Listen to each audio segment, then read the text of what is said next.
उत्तराखंड में हेलीकॉप्टर हादसों के बाद हेली सेवाएं सवालों के कटघरे में आ गई है।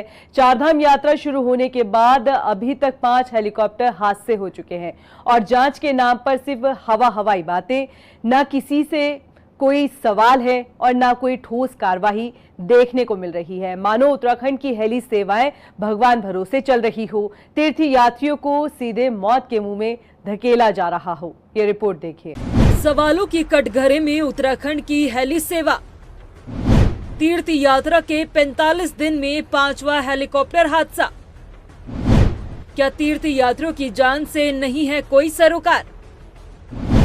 कब तक मानकों की अनदेखी कर हेलीकॉप्टर भरते रहेंगे उड़ान?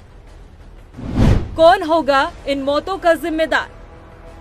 रविवार की सुबह केदार घाटी में हुए हेलीकॉप्टर हादसे ने एक बार फिर हेली सेवाओं को सवालों के कटघरे में ला खड़ा किया है। चारधाम यात्रा को 45 दिन हुए हैं और इन 45 दिनों में 5 हेलीकॉप्टर हादसे हो चुके हैं, जिसमें 13 लोग अपनी जान गंवा चुके हैं। सबसे पहला हादसा 8 मई को गंगोत्री के पास हुआ था। इस हेलीकॉप्टर क्रैश में 6 लोगों की मौके पर ही मौत हो गई थी। फिर 12 मई को बद्रीनाथ में हेलीपैड पर हेलीकॉप्टर फिसल गया था, कोई जनहानि नहीं हुई थी। 17 मई को हेली एम्बुलेंस को इमरजेंसी लैंडिंग करनी पड़ी। 7 जून को हाईवे पर हेलीकॉप्टर की इमरजेंसी लैंडिंग हुई थी और अब 15 जून को रुद्रप्रयाग के गौरीकुंड क्षेत्र में केदारनाथ रोड पर हेलीकॉप्टर क्रैश हुआ, जिसमें 7 लोगों की मौत हो गई। इन हादसों को मनमानी, डीजीसीए और एनजीटी के मानकों की अनदेखी से जोड़कर देखा जा रहा है, क्योंकि बीते कई सालों में उत्तराखंड में हुए इन हादसों से यही बात उभर कर सामने आई है कि खराब मौसम के बावजूद एविएशन कंपनियां उड़ान भरती है, जिससे दुर्घटनाओं की आशंका बनी रहती है।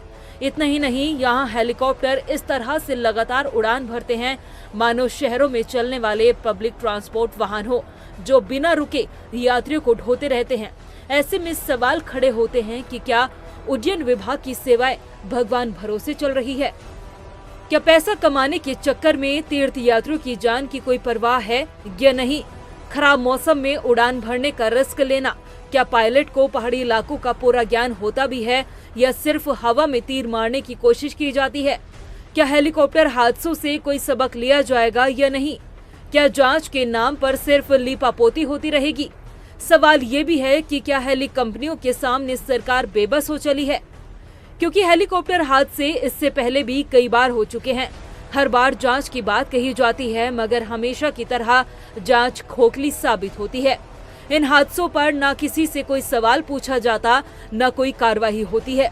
हालांकि अब मुख्यमंत्री पुष्कर सिंह धामी ने हेली सेवाओं के संचालन को लेकर एसओपी तैयार करने की बात कही है।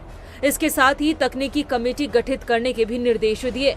इसके अलावा इस हादसे पर जो भी इस हादसे में दोषी होगा, उसके खिलाफ कठोर कार्रवाई करने की बात भी मुख्यमंत्री ने कही है। बहुत दुखद घटना है। आज प्रातःकाल खराब मौसम के कारण एक हेलीकॉप्टर दुर्घटनाग्रस्त हो गया।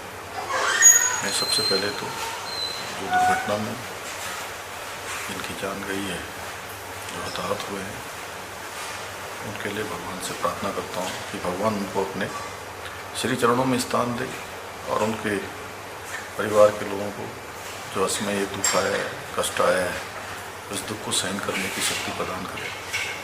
और साथ ही इनको गंभीरता से लेते हुए हमने तत्काल एक आपातकालीन बैठक बुलाई है और उस बैठक में निर्देश दिए हैं कि एक सख्त एसओपी बनाई जाए, जिसमें किसी भी कीमत पर जो हमारे डीजीसीए के रूल हैं, मानक हैं, उनके मानकों के साथ किसी भी प्रकार का कोई भी ढिलाई न बरती जाए और जो उच्च हिमालयी क्षेत्र हैं, उच्च हिमालयी क्षेत्रों में चलने वाले पायलटों को उसका अनुभव हो, ये एविएशन कंपनियां भी सुनिश्चित करें।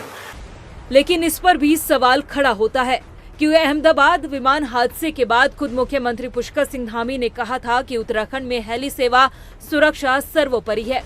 तीर्थ यात्रियों की सुरक्षा सरकार की प्राथमिकता है और अब विमान हादसे के चौथे दिन बाद ही ये बड़ा हादसा हो जाना उत्तराखंड में हेली सेवाओं की कमजोर व्यवस्थाओं की पोल खोल रहा है। अब देखना ये होगा कि आने वाले समय में हेली सेवाओं की सुरक्षा को लेकर क्या कुछ कड़े कदम उठाए जाते हैं। रफ्तार मीडिया के लिए देहरादून से ब्यूरो रिपोर्ट।